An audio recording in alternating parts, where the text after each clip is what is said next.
So interesting. We're talking a little bit about myth and fact when it comes to illnesses, and we're going to debunk some of the myths out there. There are so many. I hear them all the time from my mom still. They never seem to go away, just like the common cold. That's they just right. Don't leave. So we got one from, we asked the audience to weigh in, and one from Megan, and she threw out, gargle with warm salt water for a sore throat. So that's one of the myths. Is this a myth? Is this true? Absolutely not. This is one of my absolute favorite at-home health hacks. This is real. And This I'll one-up works. it if you don't mind, Megan. I'll tell you, if you can handle it, a Q-tip, dip in a little water first, and then dip that into some salt, and apply that right to the back of your throat on both sides, your tonsils. A Q-tip? A Q-tip dipped in salt. Yeah. So that's like a lot stronger than just gargling with warm salt water. But I'll tell you, if it's bacterial, this is a wonderful cure to keep the bacterial count at bay, like streptococcus, for example, a major cause of strep throat, right? So dipping that salt and putting it right on the spot. If it's viral, unfortunately, it may do nothing other than maybe help with some of the symptoms, the warm water, that is. Right. Okay, good. So that's a good one. Actually, absolutely do that.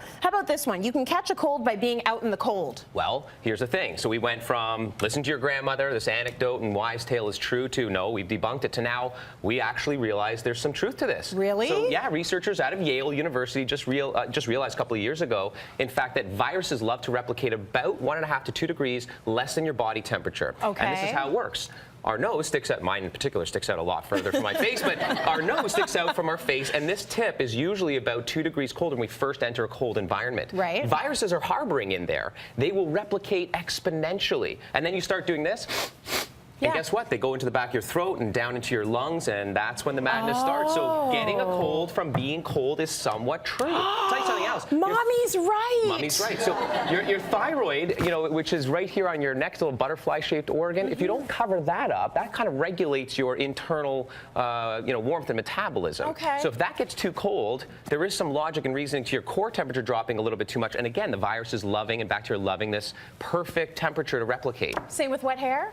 Well, wet hair is going to reduce your core temperature a little bit as well. Okay. So Very scientists are always learning. So I think for a long time with these anecdotes, we've been sort of doing the right thing for the wrong reason. For the wrong reason. You know, so we'll figure out that reason with time. Science typically does. Nice. Okay. If you don't have a fever or you don't have any symptoms, then you aren't contagious. No. That is false. You can be contagious within 2 or 3 days before symptoms come. Absolutely. Touch a doorknob, somebody else who was sick touched.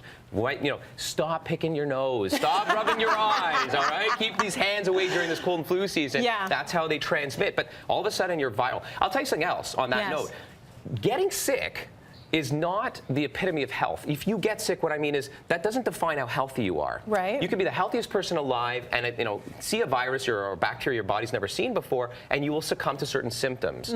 However, it is the speed at which you recover. How quickly you manage that illness, that's the epitome of health. That's right. The faster you recover, the healthier you are. Okay, very interesting. When you say, keep your hands away from your face, that goes for everybody. I got so many posts on Facebook, just that folks that are working in stores that are bagging your groceries or licking their finger to open the bag. Anytime you do anything like that, touch your face, touch anything, lick, transfer that saliva, it's a problem. Well, we can't get away from it. And you can't get away from it, so all you have to do is just be really self-aware. Conscious, be aware, and maybe consider taking some of these immune boosting, now that science has actually validated them, invented them, supplements that are on the market, these known, like echinacea is a good one. Yes. Vitamin C, there's some truth to taking a little bit more vitamin C during this cold and flu season, although not mega doses. Our bodies don't usually absorb more than about 250 to 500 milligrams a day. And just be hygiene aware. Don't spray your environment with chemicals and but you have to wash your hands. But you do. You got to wash your hands. And sneeze in your sleeve. Right. Maybe do a Howie Mandel, fist bump, elbow. Whatever. That'll keep the viruses at bay. Okay, how about this? Your cold can turn into a flu. No. So there are hundreds of different cold viruses, rhinoviruses, coronaviruses, parainfluenza viruses. These are viruses of the cold and flu upper respiratory, some much more harsh than others, but they are not the flu. The flu comes from the west, or rather the east, typically annually, and circumvents the globe over to the east where we are here, and ultimately west, global direction, directions. Anyways, it travels the world, and it ends up here about 6 or 8 months after they've experienced it there. Scientists study that and then try to discern what the latest latest version. You've heard H1N1. You've heard that's different H3N4. I didn't realize it starts a certain place and then travels. That's right, circumvents. Yeah, so that's how they typically try. I say try underscore to Come get on the in, flu guests. vaccine. I know we're almost out of time. To get the flu vaccine right, and they typically Come on in, Jonathan. I'm finding this very interesting. Okay. How about this, really quickly before we go? How much time do I have, Alex? 15 seconds. Eating garlic will prevent colds. Is it true? Oh my gosh, so especially when it is a condensed sort of supplemental form of garlic. Yeah. Actually look for one called Alimax. So that's really the one they've studied. It'll this help works you? better. It's like called MRSA, methicillin-resistant Staphylococcus aureus. This Oh is my gosh, that was so scary. You this just is said, such a scary eat the bug. garlic. Eat the garlic. But antibiotics will not kill that. Okay. But garlic does. Yeah. Garlic. Really good it's a info. culinary trick. Thanks for Absolutely.